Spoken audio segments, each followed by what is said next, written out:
नमस्कार दोस्तों। 4 पंक्तियों से अपनी बात शुरू करता हूँ कि कितना आसान था बचपन में सुलाना हमको। कितना आसान था बचपन में सुलाना हमको। नींद आ जाती थी, नींद आ जाती थी परियों की कहानी सुनकर। अब वो किरदार नहीं, बात नहीं किस्सों में। अब वो किरदार नहीं, बात नहीं किस्सों में। चैन आता है मगर तेरी जुबानी सुनकर। 14 वर्ष की उम्र में पहला उपन्यास और उसके बाद से लेकर अब तक 18 से अधिक पुस्तकों का प्रकाशन, जो कि एक जीवट का काम है। और इस साहित्यिक यात्रा में सामाजिक, आध्यात्मिक, मनोरंजन, दार्शनिक, साहित्यिक विषयों पर लिखी हुई उनकी कथाएं, कहानियाँ, उपन्यास, बाल उपन्यास, निबंध, कविताएं और अनेकों अन्य विधाओं की रचनाएं शामिल हैं, जो कि उनके साहित्य के प्रति अनुराग का उदाहरण है। इसके अतिरिक्त आधारशिला साहित्यिक संस्था की स्थापना, उसका बहुत लंबे समय से संचालन और संरक्षण, और अब समय बीतने के साथ साथ आधारशिला के व्हाट्सएप समूह का संचालन, आधारशिला के फेसबुक समूह का संचालन और साथ ही साथ आधारशिला के यूट्यूब चैनल का नियोजन डेफिनेटली उनकी साहित्य सेवा के प्रति समर्पण का प्रतीक है। और इस जीवट, इस अनुराग और इस समर्पण का एक नाम है, जिसे हम डॉक्टर अनीता सुरभि के नाम से जानते हैं। आज बज़्म आधारशिला के इस एपिसोड में, जिसमें हम किस्से कहानियों को आपके रूबरू लाते हैं, आज हम डॉक्टर अनीता सुरभि की ही एक कहानी सुनने जा रहे हैं, उन्हीं की जुबानी। जो कहानी आज वो सुनाने जा रही हैं, उसका शीर्षक है पंडित जी। ये पंडित जी नामक जो कहानी है, ये इस बात की तरफ इशारा करती है कि किस प्रकार से हमारे समाज के कुछ लोग हमारी रूढ़ियों, हमारी परंपराओं का गलत उपयोग करते हैं। उससे अपने जो निजी स्वार्थ हैं उनको हल करते हैं, उनसे फ़ायदा उठाते हैं। और साथ साथ ही ये कहानी इस ओर भी इशारा करती है कि हमें अपनी परंपराओं और रूढ़ियों का सम्मान तो करना चाहिए, लेकिन उनका गलत प्रयोग कभी नहीं करना चाहिए। तो आइए अनीता जी से सुनते हैं उन्हीं की कहानी, पंडित जी, उन्हीं की जुबानी। नमस्कार। कहानी हिंदी में गद्य लेखन की एक विधा है। कहा जाता है कि मनुष्य के जन्म के साथ ही कहानी का भी जन्म हुआ, इसलिए हर समाज में कहानी कही और सुनी जाती है। शायद अपने मन की बात कहना और दूसरे के मन की बात सुनना भी कहानी की एक प्रक्रिया है। और फिर हमारे देश में कहानी की एक बहुत लंबी और संपन्न परंपरा रही है। प्राचीन काल से ही राजा, राजकुमारियों, राजकुमारों, वीरों की कहानी, उनके शौर्य की कहानी, उनके साहस की, प्रेम की, त्याग की, वैराग्य की और ज्ञान इत्यादि की कहानियां हम कहते और सुनते आए हैं। लेकिन आज यहाँ कहानी की परिभाषा, कहानी की विशेषता या कहानी के तत्व के बारे में बात करने का कोई मकसद नहीं है। आज इस प्रोग्राम में मैं आपको अपने द्वारा लिखी एक कहानी पंडित जी सुनाऊंगी और मेरी कहानी के पंडित जी से आप सभी जरूर कहीं न कहीं अवश्य मिले होंगे। तो चलिए बात को ज्यादा न बढ़ाते हुए हम सुनते हैं कहानी पंडित जी। शोलापुर गांव में एक पंडित जी रहते थे जिनके पास ना कोई खेती बाड़ी थी, ना कोई अन्य काम था। इसलिए पंडित जी अपना जीवन यापन करने के लिए गांव के लोगों का पोथी पत्रा देखते उन्हें ग्रह नक्षत्र के बारे में बताते थे। पंडिताइन के साथ साथ छोटे छोटे 4 बच्चे भी पंडित जी के घर में थे। इसलिए गांव वालों के शुभ अशुभ नक्षत्र बताना ही पंडित जी को आजीविका का एक बहुत अच्छा साधन लगा। अब गांव में किसी के घर में शनि की ढैया बैठी हुई है, तो किसी का राहु गलत बैठा हुआ है, किसी के केतु ने उसको परेशान किया हुआ है, तो किसी का मंगल अष्टम भाव में बैठा हुआ है। पंडित जी को गांव के लोगों के सभी शुभ और अशुभ नक्षत्रों के बारे में ज्ञात था। यहां तक कि पंडित जी गांव के लोगों के अशुभ गिरहों को शांत करने के उपाय भी करते थे और इसी उपाय की वजह से अच्छी खासी रकम भी कमा लेते थे। अब गांव में किसी के बेटे का जन्म हुआ है, किसी के बेटे या बेटी की शादी है अथवा किसी बुजुर्ग की मृत्यु हुई है, तो दक्षिणा में मिले अनाज, वस्त्र, फल, मिठाइयों से पंडित जी का भंडार हमेशा भरा पूरा रहता था। और फिर तीज त्योहार पर ब्राह्मण देवता को दक्षिणा देने का रीति रिवाज तो बहुत पुराने समय से चला आ रहा है। इस प्रकार पंडित जी का जीवन बहुत ही खुशहाल और संपन्न रूप से व्यतीत हो रहा था। उसी गांव में एक मास्टर भोलाराम जी भी रहते थे। भोलाराम जी सरकारी स्कूल में अध्यापक थे और मास्टर जी को पंडित जी फूटी आंख न सुहाते थे। जब भी कभी पंडित जी और मास्टर जी की भेंट होती थी तो मास्टर जी पंडित जी को खरी खोटी सुनाने का एक भी मौका हाथ से जाने नहीं देते थे। इसलिए पंडित जी दूर से ही मास्टर जी को आता देखकर अपना रास्ता बदल लेते थे। मास्टर जी भी गांव वालों को बहुत समझाने का प्रयत्न करते कि वह पंडित जी के इन अंधविश्वासों में, इन ढोंग में, इस ढकोसले में ना आए, पर गांव वालों ने कहा मानना था। वे पंडित मास्टर जी की इस बात को हंसी में उड़ा देते थे।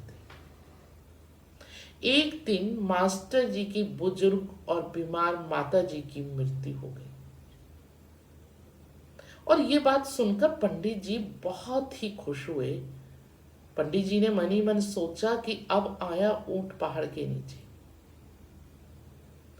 क्योंकि मृत्यु के बाद रीति रिवाज के अनुसार जो भी क्रियाक्रम करने होते हैं उनमें एक अदद ब्राह्मण की आवश्यकता होती है और पंडित जी ठहरे गांव के इकलौते ब्राह्मण, तो मास्टर जी ने कहाँ जाना था पंडित जी को छोड़कर। इसलिए मन को मारकर मास्टर जी ने अपने बेटे को पंडित जी को बुलाने के लिए भेजा। मास्टर जी के बेटे को आते देखकर पंडित जी मन ही मन बहुत प्रसन्न हुए और अपना पोथी पत्रा संभालकर चल दिए मास्टर जी के बेटे के साथ। मास्टर जी के घर पहुंचकर पंडित जी ने देखा वहां पर गांव के मुखिया के साथ साथ गांव के अन्य लोग भी बैठे हुए थे। उन्होंने अपने चेहरे पर एक मायूसी और उदासी का लिबास ओढ़ा और मास्टर जी के पास जाकर बोले, मास्टर जी, बहुत दुख हुआ आपकी माता जी की मृत्यु की बात सुनकर। मास्टर जी भी मन ही मन जल भुन गए। वह सोचने लगे, भला मेरी माता जी की मृत्यु का दुख तुम्हें कैसे हो सकता है। लेकिन वक्त की नजाकत को देखते हुए मास्टर जी धीमे स्वर में बोले, हाँ पंडित जी, कुदरत के सामने किसकी चलती है। और फिर माता जी काफी दिनों से बीमार भी थी।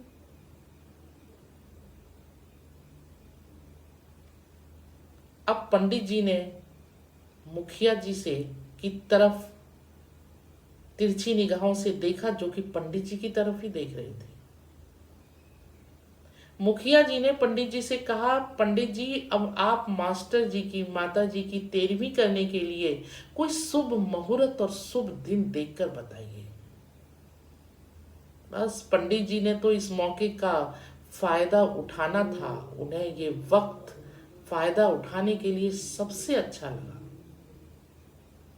पंडित जी ने हाथ जोड़कर कहा, मैं मुखिया जी आपसे एक अर्ज करना चाहता हूं, लेकिन मुझे डर है कि कहीं मेरी बात सुनकर मास्टर जी नाराज ना हो जाए। मुखिया ने पंडित जी को आश्वासन देते हुए कहा, नहीं ब्राह्मण देवता, आप अपनी बात रखिए, इसमें डरने की कोई बात नहीं है। मास्टर जी भी मन ही मन समझ गए थे कि जरूर पंडित जी कोई चाल चलना चाहते हैं। मुखिया के आश्वासन को पाकर पंडित जी ने कहा, रात मेरे सपने में मास्टर जी की माता जी आई थी, जो कि बहुत उदास थी, दुखी थी। सभी गांव वाले ये सुनकर हैरानी से पंडित जी की तरफ देखने लगे। पंडित जी ने अपनी बात को आगे बढ़ाते हुए कहा, माता जी ने मेरे को कहा कि अगर तुम्हें मेरा बेटा मिले तो तुम मेरे बेटे भोला राम को ये बात समझाना कि उसने अपने पिताजी की मृत्यु पर भी किसी गांव वाले का मुंह झूठा नहीं कराया। और मैं बहुत दिनों से बीमार थी, इसलिए कोई मिठाई पकवान अच्छी चीजें खा भी नहीं पाई। संदूक में मेरे नए नए कपड़े ज्यों की त्यों पड़े हुए हैं। तो आप मेरी तरफ से भोला राम जी को ये समझाना कि वह इस बार अपने पिताजी और मेरी आत्मा की शांति के लिए जोर से जोरदार ऐसा भोज का इंतजाम करे सभी गांव वालों के लिए, जिससे कि मेरे और उसके पिताजी की आत्मा को शांति प्राप्त हो। ये बात सुनकर मास्टर जी के तो पैरों तले जमीन खिसक गई और सभी गांव वाले मास्टर जी को कहने लगे, मास्टर जी, चाहे कुछ हो जाए, माता पिता की इच्छा को पूर्ण करना बेटे का सबसे बड़ा कर्तव्य है। मुखिया जी ने भी मास्टर जी को समझाते हुए कहा, अगर आपकी माता जी की यही इच्छा है मास्टर जी, तो आप उनकी इच्छा को अवश्य पूर्ण करें। समय की मांग को देखते हुए मास्टर जी ने पंडित जी से कहा, पंडित जी, मैं चाहे कुछ भी हो जाए, जैसा कि मेरी माता जी ने सपने में आपको कहा है, वह काम मैं अवश्य करूंगा। पंडित जी बोले, बस मुझे इस बात का दुख है कि इस सब कार्य में बहुत पैसा खर्च होगा, तो आप इतना खर्चा कैसे कर पाएंगे। मास्टर जी ने हाथ जोड़ते हुए कहा, अपने माता पिता की इच्छा पूर्ण करने के लिए, उनकी आत्मा को शांत करने के लिए, चाहे मुझे अपनी जमीन गिरवी रखने पड़े, चाहे मुझे अपनी जमीन बेचनी पड़े, लेकिन मैं अपनी माँ और पिता की आत्मा को शांत करने के लिए ये कार्य अवश्य करूंगा। ये सुनकर पंडित जी की तो प्रसन्नता का कोई ठिकाना ही ना रहा। उनका मन बल्लियों उछलने लगा और वो सोचने लगे, बड़े गांव वालों को समझाते थे ना मास्टर जी कि ये सब ढकोसले हैं, ढोंग हैं, अंधविश्वास हैं, तो अब देखो खुद पर आन पड़ी तो सब कुछ करेंगे। गांव वाले और मुखिया जी इन सब बातों से संतुष्ट होकर अपने अपने घर को चले गए। पंडित जी भी बड़े खुशी खुशी अपने गांव घर की तरफ चले गए। परेशान थे तो मास्टर भोला राम जी।